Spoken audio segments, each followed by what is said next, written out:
Cara menjaga ukhuwah adalah dengan idfa billati hiya ahsan fa idzal ladzi bainaka wa bainahu adawah ka'annahu waliyyun hamim. Balaslah keburukan dengan kebaikan, sehingga orang yang tadinya memusuhi kamu berubah menjadi pembela yang setia kepadamu. Ayatnya gitu. Idfa billati hiya ahsan fa idzal ladzi bainaka wa bainahu adawah ka'annahu waliyyun hamim. Balaslah keburukan dengan kebaikan, sehingga orang yang tadinya memusuhi kamu tiba-tiba menjadi pembela yang setia kepadamu. Apa contohnya?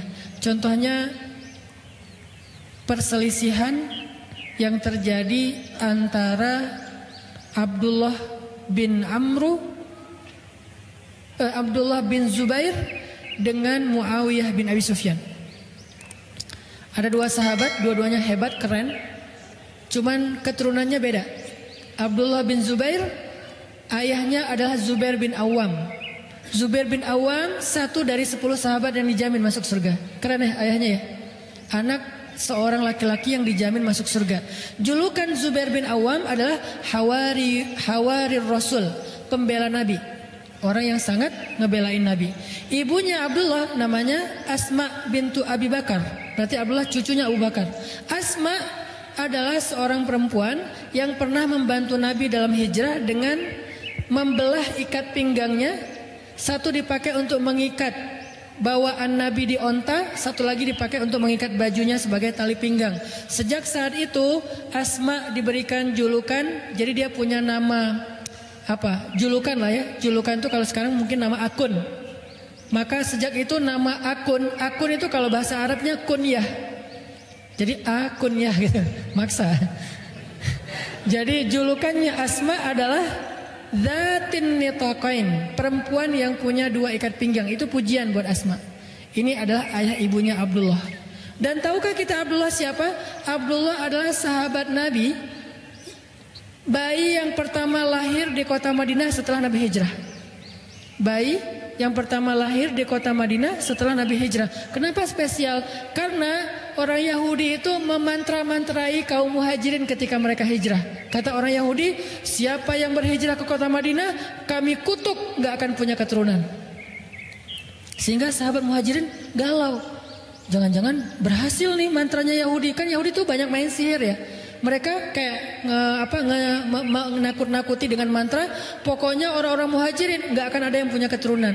Maka di tahun pertama Hijriah lahirlah Abdullah yang menjadi kabar gembira bagi kaum muslimin bahwa mantra itu tidak berpengaruh kepada mereka. Dan tahukah kita Abdullah itu siapa juga? Abdullah itu anak kecil usia 7 tahun. Kalau sholat duha merpati hinggap di atas kepalanya. Saking khusyuknya sholat duha. Usia berapa? 7 tahun, kelas 1 SD.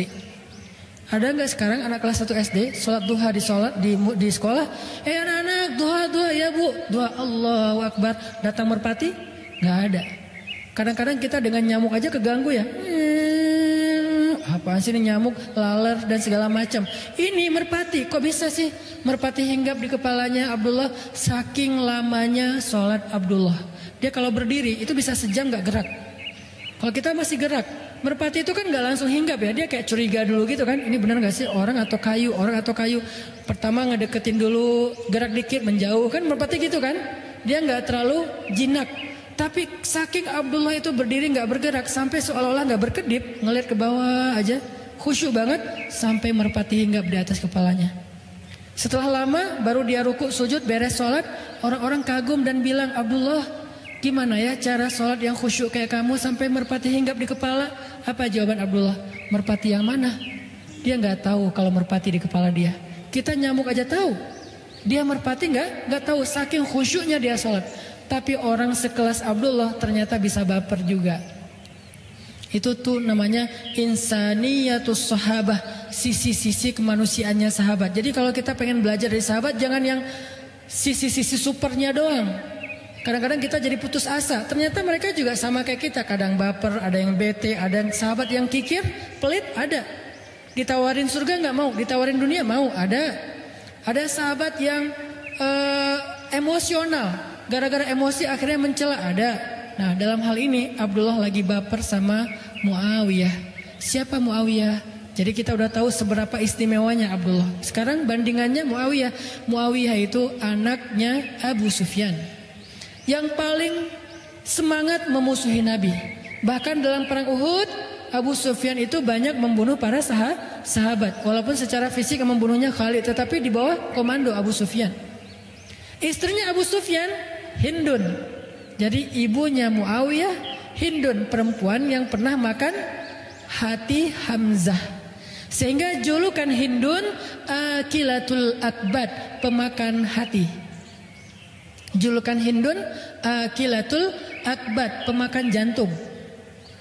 Suatu hari Abdullah bete sama Muawiyah gara-gara kebun mereka berdampingan.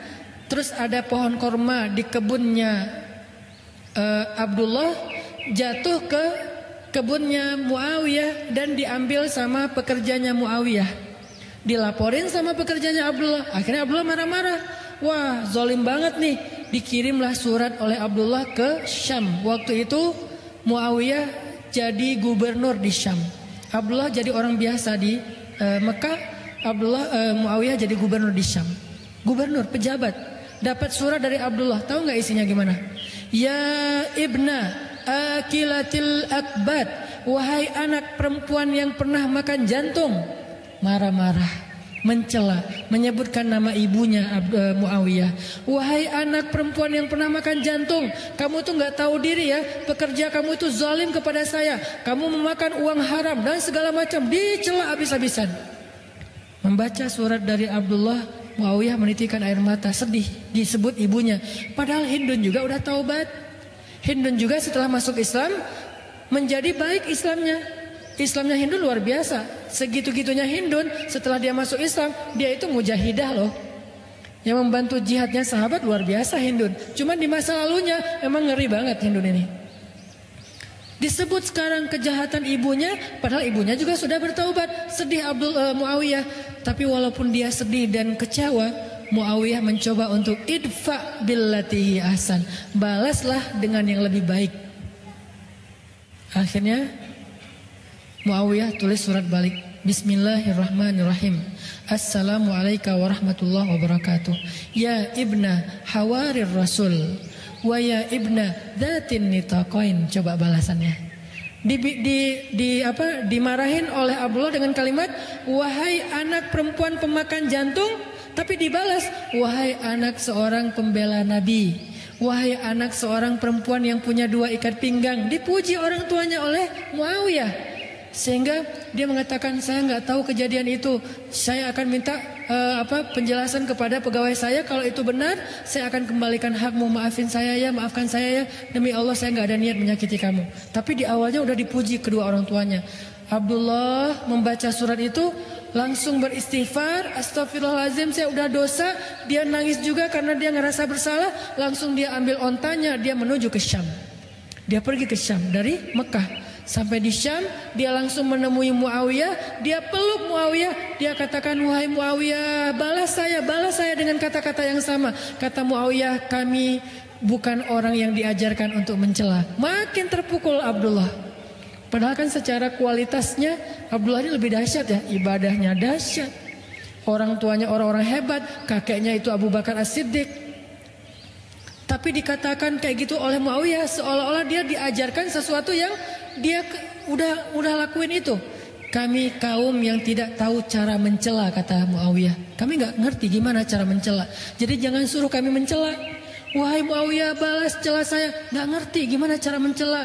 Maaf wahai Abdullah, saya nggak tahu cara mencela. Akhirnya Abdullah mengatakan, wahai Muawiyah, saya minta maaf, saya yang salah. Sebagai bentuk penyesalan saya hadiahkan seluruh kebun saya dan isinya untuk kamu. Itu janji Allah, balaslah keburukan dengan kebaikan, maka nanti orang yang memusuhi kamu justru menjadi pembela yang setia kepadamu. Itu cara jaga ukhuwah. Emang gak gampang. Ustadz, gimana caranya? Emang Ustadz pernah? Ya agak susah juga sih.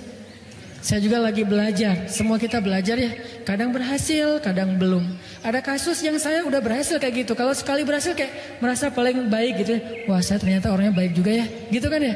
Tapi kalau gagal, kok nggak bisa ya ngikutin sahabat. Gimana caranya biar kita bisa membalas keburukan dengan kebaikan? Ada hate speech di komen-komen kita, haters. Gimana cara kita ngebales haters itu dengan kebaikan kalau nggak bisa diam? Maka para ulama mengajarkan satu cara yang paling indah. Katanya ucapan yang buruk itu seperti air panas, kata ulama. Ucapan yang buruk seperti air panas. Kalau kamu baru mendapatkan air di gelas yang masih panas airnya, maka jangan langsung diminum. Tunggu sampai dia hangat atau sejuk baru kamu minum. Karena kalau kamu minum panas-panas, lidahmu akan terbakar. Apa maksud dari perumpamaan ini? Ucapan yang gak menyenangkan kita tuh rasanya panas kan di hati, jangan langsung dibales. Karena ketika kita membalas saat itu pasti akan jadi kebakaran. Maka diamkan dulu kata-kata itu, ucapan itu sampai rasanya udah gak panas lagi di hati kita, baru balas. Pasti beda balasannya udah. Membalas ketika lagi panas dengan membalas besok atau lusa setelah udah agak sejuk, itu pasti beda. Itu cara Muawiyah membalas suratnya Abdullah. Pas dia baca dia sedih banget, dia kecewa banget, dia marah banget. Tapi dia diamin dulu. Selang beberapa hari dia udah tenang, dia baca lagi suratnya, dia tulis balasannya. Dan balasannya jauh lebih adem daripada yang pertama. Itu teknis banget yang diajarkan ulama. Makanya kalau kita lagi dapat semacam ucapan, capturean, kadang-kadang kan ada orang yang berada di dua grup ya. Kebenaran grupnya udah pecah nih. Dulu mereka satu grup, tapi kebanyakan left. Maka yang left ini pengen reuni, bikin lagi grup. Akhirnya jadilah dua grup. Tapi masih ada satu orang yang dia tuh kayaknya dengan siapa aja asik gitu. Pas bikin grup ini dia diundang juga. Adalah dia di dua grup. Nah pas dia ada di dua grup, dia menjadi orang yang justru kadang-kadang manas-manasin. Di grup sebelah lagi ngomongin grup sana, mereka bikin grup baru ya. Ya tuh kayaknya pasti lagi ngomongin kita segala macam. Akhirnya rame nih. Chat ini di capture, di forward ke grup sebelah. Grup sebelah lagi ngomongin kalian loh. Aku tuh ngomong kayak gini, aku capture biar kalian tahu ya karena aku sayang sama kalian gitu. Akhirnya grup sebelah rame. Nah kalau kita dapat yang kayak gini-gini nih, capturean, forwardan. Itulah pokoknya hate speech, comment haters segala macam. Jangan di replay saat itu juga. Tunggu sehari, 2 hari. Pas kita udah tenang, replay. Kalau mau di replay. Kalau nggak mau di replay, maka kata Nabi, falyakul khairan aw liyasmut. Kalau mampu nge-replay, itu terjemahan medsos terhadap hadis ini ya. Man kana yu'minu billahi wal yaumil akhir. Siapa yang beriman kepada Allah dan hari akhir di sosial media, hendaklah nge-replay yang baik-baik atau nggak usah di-replay sama sekali. Itu terjemahan kontekstual. Kalau omongan kayak gini dipotong, ini pasti jadi salah paham. Bener nih Ustaz emang aneh. Nerjemahin hadis sesuka-sukanya. Itu namanya bukan terjemahan letterleh, tapi terjemahan kontekstual dengan konteks sosial media. Kalau kita mampu replay yang baik-baik. Orang ngomong apa, kita ngomong sebaliknya. Sehingga dia jadi adem, semua jadi adem. Kalau kita nggak mampu, ya udah nggak usah dikomenin, nggak usah di-replay. Kalau nggak kuat, delete aja komennya. Kalau nggak kuat lagi, blok aja orangnya. Nggak apa-apa ngeblok juga, tetapi jangan sampai memunculkan perdebatan. Kadang ada orang yang memang perlu diblok, soalnya itu akun memang sengaja buat komen-komen doang. Pas kita lihat akunnya followers sedikit, postingan 0 ya. Buat apa lagi kalau bukan untuk rame-ramein doang gitu. Ya udah blok aja. Tapi dia pasti akan bikin akun baru. Nggak akan selesai. Karena bikin akun kan gampang, tinggal bikin email, bikin akun jadi. Masuk lagi, komen lagi. Lama-lama kalau kita diemin terus dia capek sendiri. Tapi kita juga capek gitu dengan komen-komen kayak gitu ya. Makanya disitulah belajar. Falyakul khairan aw liyasmut. Kalau nggak bisa nge-replay dengan yang baik, maka mending kita diam. Ini cara jaga ukhuwah.